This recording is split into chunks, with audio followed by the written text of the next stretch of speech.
بسم اللہ الرحمن الرحیم عن ابی ہریرہ رضی اللہ عنہ ان رسول اللہ صلی اللہ علیہ وسلم قال من صلی علی واحدۃ صلی اللہ علیہ عشرۃ۔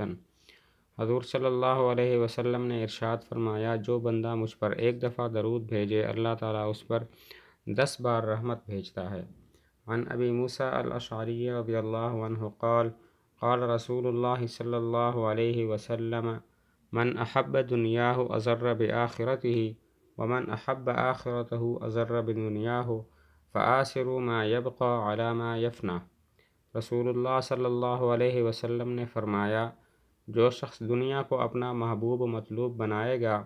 وہ اپنی آخرت کا ضرور نقصان کرے گا، اور جو آخرت کو محبوب بنائے گا وہ اپنی دنیا کا ضرور نقصان کرے گا۔ بس جب دنیا اور آخرت میں ایک کو محبوب بنانے سے دوسرے کا نقصان برداشت کرنا لازم و ناگزیر ہے، تو عقل و دانش کا تقاضا یہی ہے کہ فنا ہو جانے والی دنیا کے مقابلہ میں باقی رہ جانے والی آخرت کو اختیار کرو۔